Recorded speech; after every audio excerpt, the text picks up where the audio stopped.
हर धड़कन में एक राज होता है, हर धड़कन में एक राज होता है, हर बात को बताने का एक अंदाज होता है।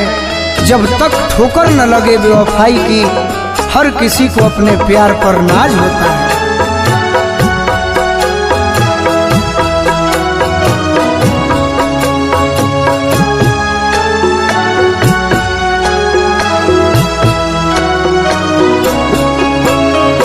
जाई के ससुरवा जन हो भुलाई गईलू, कवन धन पलो भाई गईलू ना। जाई के ससुरवा जन हो भुलाई गईलू, कवन धन पलो भाई गईलू ना। पियवा के पाके अपना यारवा के जियते मुआई गईलू ना। पियवा के पाके अपना यारवा के जियते मुआई गईलू ना। आंसू न होते तो आंखें इतनी खूबसूरत न होती, आंसू न होते तो आंखें इतनी खूबसूरत न होती। दर्द न होता तो खुशियों की कीमत न होती। पूरी करता रब यूं ही सबकी मुरादें, तो इबादत की कभी जरूरत न होती।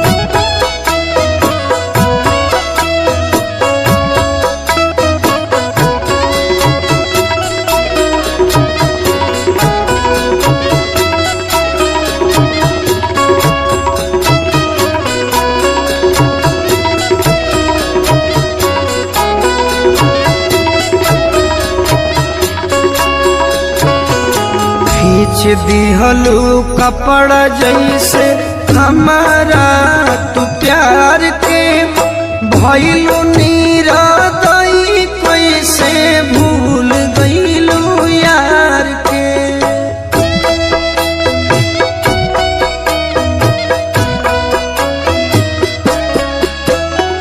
खींच दिहलू कपड़ा जैसे हमारा तू प्यार के,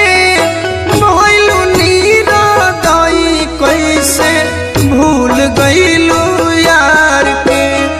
पहिले तो अपन रहलू अपन कहलू, कैसे पराया भइलू ना। पहिले तो अपन रहलू अपन कहलू, कैसे पराया भइलू ना। पियवा के पाके अपना यारवा के जियते मुआई गईलू ना। पियवा के पाके अपना यारवा के जियते मुआई गईलू ना। कभी किसी से जिक्र जुदाई मत करना, इन आंसुओं को कभी रोशनाई मत करना।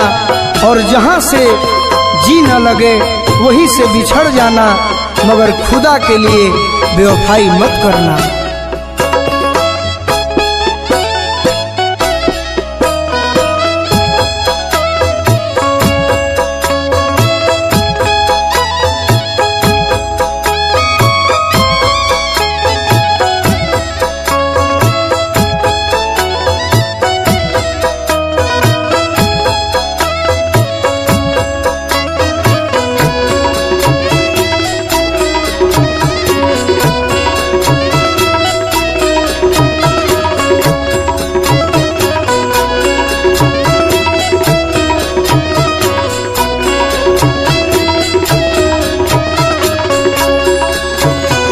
डोली में बैठते बदल गईल बोली, जहरा जिंदगिया में दिहलू तू घोली।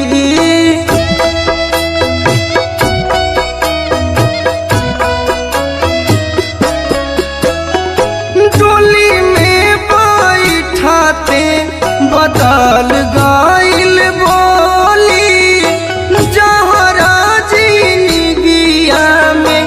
दिहलू तू घोल। जान जान कही जनवा ले लिहलू, मिठुरी का साई भइलू ना। जान जान कही जनवा ले लिहलू मिठुरी का साई भैलू ना पियावा के पाके अपना यारवा के जियते मुआई गईलू ना कि पियावा के पाके अपना यारवा के जियते मुआई गईलू ना।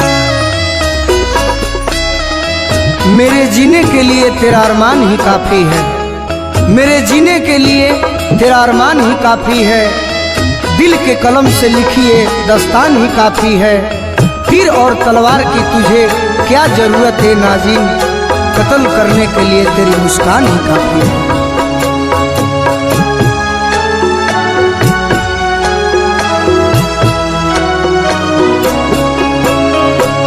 कवना गलतिया के दिहलू तू साजा अभी लेना जनले पिंटू प्रेमी गोलू राजा।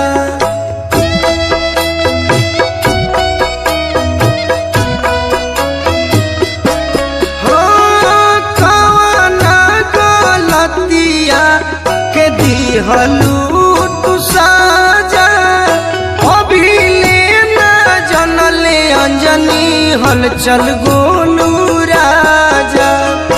दिलवा के खुदावा से प्यार वाला तोतवा उड़ाई गईलू ना, दिलवा के खुदावा से प्यार वाला तोतवा उड़ाई गईलू ना पियावा के पाके अपना यारवा के जियते मुआई गईलू ना पियावा के पाके अपना यारवा के जियते मुआई गईलू।